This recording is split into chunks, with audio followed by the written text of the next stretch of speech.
If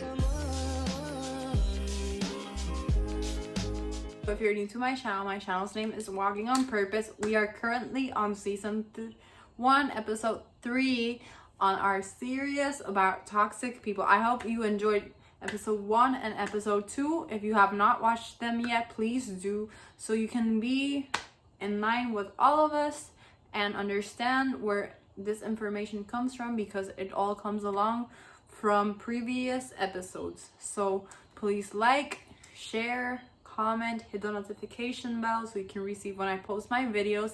Now we are going to see what episode 3 is going to offer us today. So for today's episode 3, we are going to be talking about how now the signs are confirmed that you are really dealing with a toxic person. So after you've hung out with a toxic person, you're probably gonna feel the next 10 ways.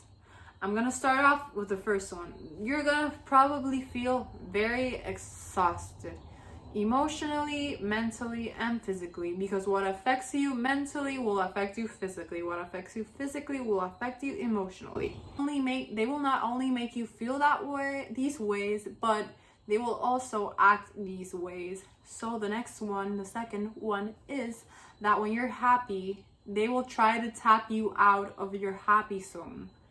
And comment down below if you believe that's true, because at least to me, that has happened. I want to know if this has happened to you also. Third one, you're always confused because they make you feel like in every situation like you're the bad guy or you're doing something wrong. Fourth one is that they want to have control. Like, this is something that we may not notice, but they do want to have control because they don't want you to be happy. They want to be the center of attention. They want to have everything based on them. And that's part of having control, because they want to control the outcome of situations also. Yo lo maré.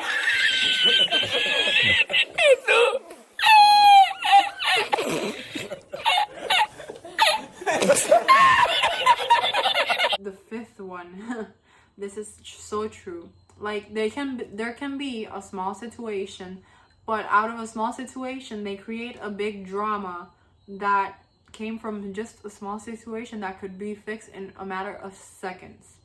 That is really a trait of a toxic person. Sixth one is that, for example, if you have a friendship, it's always one-sided. Your feelings are not taken into account. It's always about them, about how they feel, about how the situation made them feel, but nothing that includes you. And that's really tough. So the seventh one is that they do not let you breathe. I mean, all of the things that I've mentioned get to the point where the person does not let you breathe, because it's so tiring that you try your best, to be kind towards the person, because we also have to have patience, but it gets to a point where we have to set boundaries. Eighth one, they always want to be the center because of their insecurities. That's how you know when a person is toxic. Ninth one, they will never ever ever accept that they did something wrong in a situation or whatever. They will never accept that. Never ever. You need to stop everything. This needs to stop now. 10th one, this may not seem like a big deal, but it's also like a trait that, especially if you're friends, they will never tell you what you mean to them. They will never ever tell you how good you are. They will do the contrary. Okay guys, so I really hope you enjoyed the 10 signals that you're probably encountering a toxic person, or it's confirmed already that you are dealing with a toxic person. So I hope you enjoyed this video. Like, share, comment, hit the notification bell so you can see the next episodes. There's more to come. Thank you so much. Hope you enjoyed. Comment if you would like for me to keep doing these types of seasons and what type of topics you want me to talk about. And remember to walk on purpose Never forget that. It's so important to walk on purpose, you guys.